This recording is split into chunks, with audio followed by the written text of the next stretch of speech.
جو جھوٹی بات کہنا اور جھوٹ پر عمل کرنا نہیں چھوڑتا تو اللہ کو کوئی حاجت نہیں ہے کہ وہ کھانا اور پینا چھوڑ دے. یعنی میں نے آپ کو کسی مہینے میں اتنے روزے رکھتے نہیں دیکھا جتنے آپ شعبان میں رکھتے ہیں. کیا وجہ ہے؟ آپ نے فرمایا یہ وہ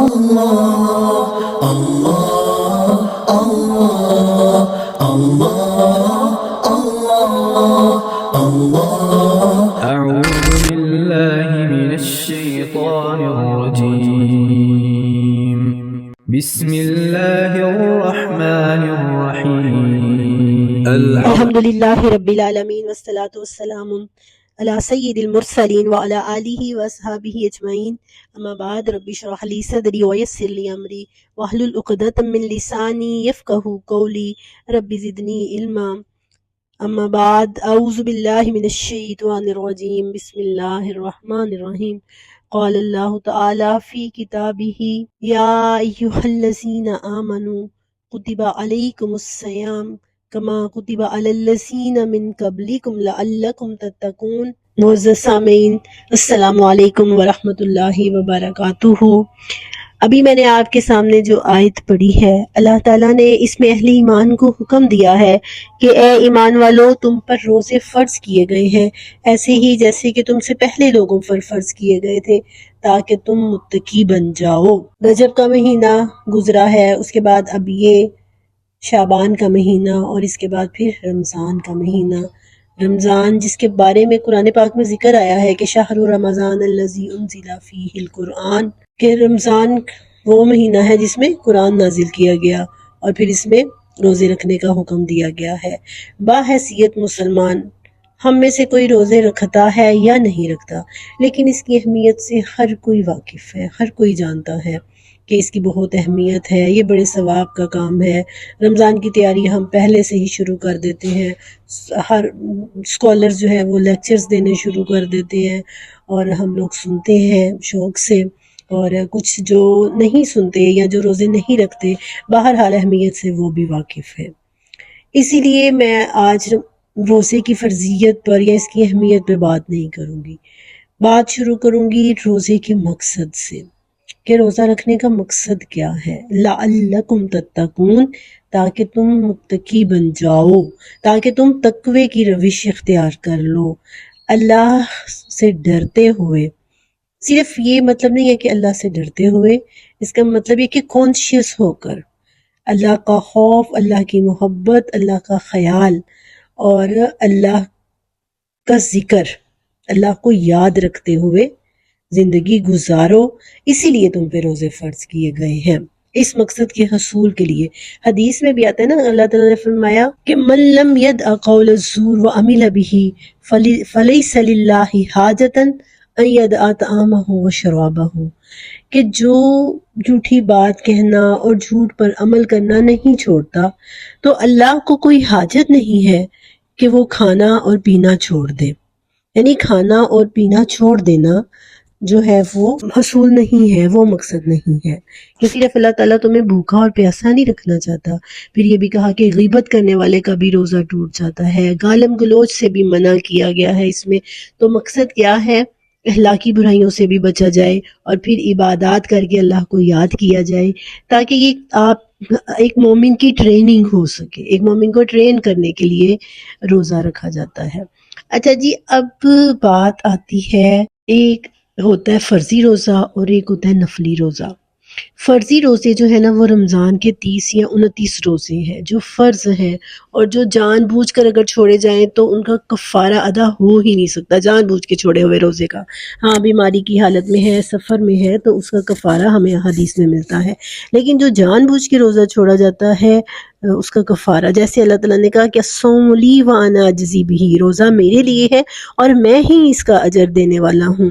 تو ایسے ہی روزہ نہ جو جان بوجھ کے چھوڑتا ہے اس کا بھی کوئی قضا یا اس طرح سے نہیں ہے. ہاں اللہ تعالیٰ معاف کر دیتا ہے، چاہے تو اپنے بندوں کو جب سچے دل سے معافی مانگتے ہیں تو اللہ تعالیٰ معاف کرتا ہے. اچھا جی، اب جو نفلی روزے ہیں نا اس کے بارے میں میں یہ سمجھتی ہوں کہ ہماری امت کے اندر روزہ رکھنے کا ایک شوق، ایک اشتیاق پایا جاتا ہے.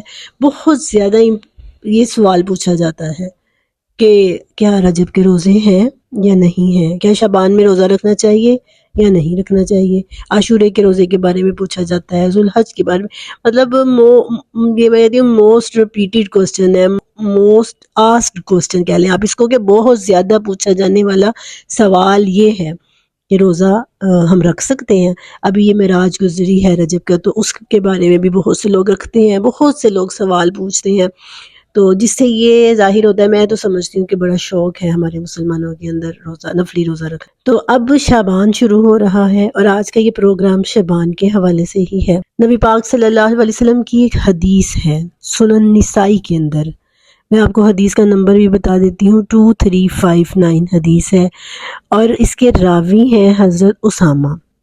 حضرت اسامہ نے رسول اللہ صلی اللہ علیہ وسلم سے انہوں نے پوچھا، وہ کہتے میں نے عرض کیا اے اللہ کے رسول، میں نے آپ کو کسی مہینے میں اتنے روزے رکھتے نہیں دیکھا جتنے آپ شعبان میں رکھتے ہیں، کیا وجہ ہے؟ آپ نے فرمایا یہ وہ مہینہ ہے کہ رجب اور رمضان المبارک کے درمیان آنے کی وجہ سے لوگ اس سے غفلت کر جاتے ہیں، حالانکہ یہ وہ مہینہ ہے کہ اس میں رب العالمین کے ہاں انسانوں کے اعمال پیش کیے جاتے ہیں۔ میں چاہتا ہوں کہ میرے عمل پیش ہوں تو میں روزے سے ہوں۔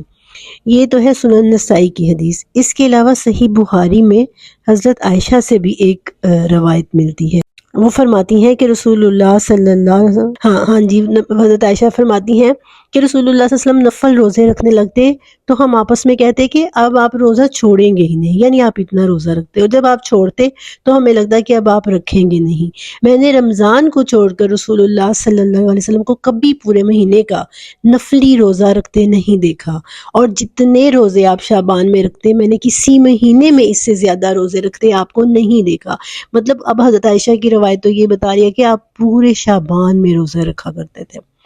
اور لیکن حضرت ابو ہریرہ سے ہی ایک روایت ہے، یہ بھی صحیح بخاری کی ہی روایت ہے، لا يتقدمن احدكم رمضان بصوم او يومين الا يكون رجل كان يصوم صومه فليصم ذلك اليوم، کہ رمضان سے 2-3 دن پہلے روزے رکھنے چھوڑ دیے جائیں، شعبان کے مطلب آخری دنوں میں روزہ نہ رکھا جائے۔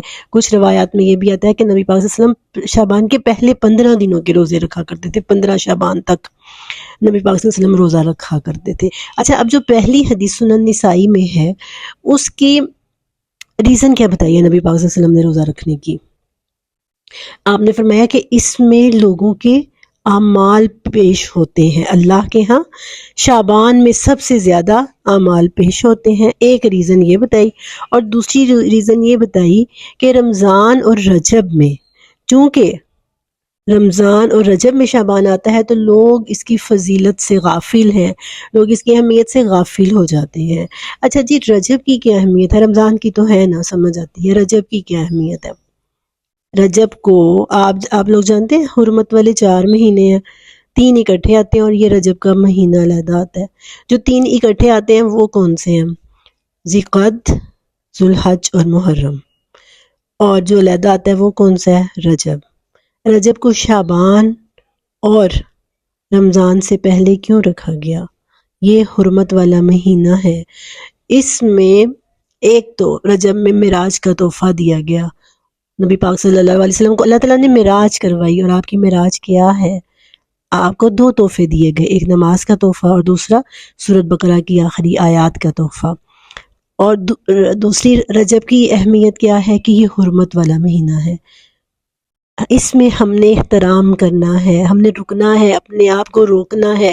صرف یہ نہیں تھا کہ جنگ و جدال منع تھا، اس مہینے میں دوسروں کی عزت کی حفاظت کرنی ہے، کسی کے ساتھ لڑائی جھگڑا نہیں کرنا، کسی کی غیبت نہیں کرنی، کسی کو برا بھلا نہیں کہنا، اپنے آپ کو روک کے رکھنا ہے اس مہینے میں۔ غیبت تو ہم عام کر جاتے ہیں، لڑائی بھی ہماری ہو جاتی ہے، بحث و مباحثہ بھی ہو جاتا ہے، ٹھیک ہے، کسی پہ لان تان کرنا، یہ سارے معاملات سے رکے رہنا ہے رجب میں۔ یہ ہماری پریکٹس شروع ہو گئی ہے رمضان کی۔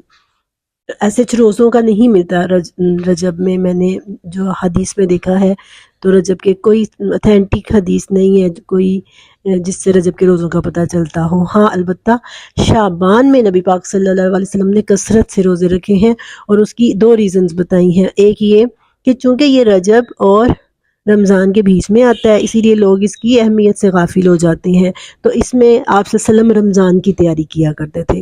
اور دوسری ریزن بڑی قابل غور ہے، اور وہ کیا ہے، اس میں اعمال پیش کیے جاتے ہیں۔